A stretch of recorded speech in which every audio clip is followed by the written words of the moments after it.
So అందరికీ hi friends. So మనం ఈ వీడియోలో స్టాక్ మార్కెట్ హాలిడేస్ ఎప్పుడెప్పుడు ఉంటాయో ఈ సంవత్సరం తెలుసుకుందామండి 2024 ఇయర్కి. ఓకే, అలాగే నేను బీఎస్సీకి ఎన్ఎస్సీకి సపరేట్గా మీకు చెప్తాను ఎప్పుడెప్పుడు హాలిడేస్ ఉంటాయని చెప్పేసి వీడియోని పూర్తిగా చూడండి.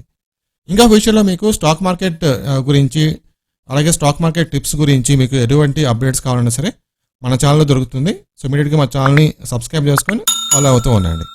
అలాగే ఈ వీడియోకి ఒక లైక్ అనమాట, సో దట్ ఎక్కువ మందికి ఈ ఇన్ఫర్మేషన్ రీచ్ అవుతుంది. చూడండి, సో ఫస్ట్ నేను మీకు ఎన్ఎస్సీ హాలిడేస్ చూపిస్తాను. నేను ఎన్ఎస్సీ హాలిడేస్ మనం చూద్దాం ఎన్ని ఉన్నాయని చెప్పేసి. ఇది చూడండి మీరు, ఈక్విటీస్, సో స్టాక్స్ అనమాట. ట్రేడింగ్ హాలిడేస్ ఇక్కడ ఇచ్చారు, ట్రేడింగ్ హాలిడేస్ అని చెప్పేసి.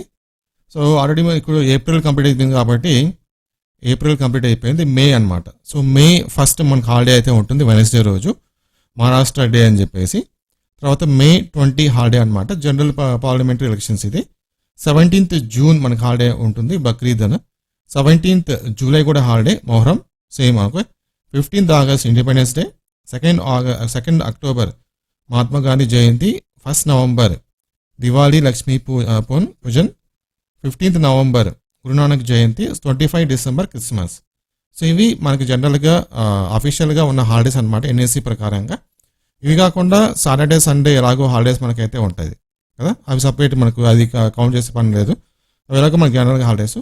అవి కాకుండా ఇవి హాలిడేస్ అనమాట, హాలిడేస్ లిస్ట్ ఇది. తర్వాత మనం బీఎస్సీ చూసుకుంటే కనుక, సో ఇది బీఎస్సీకి సంబంధించిన వెబ్సైట్ అనమాట.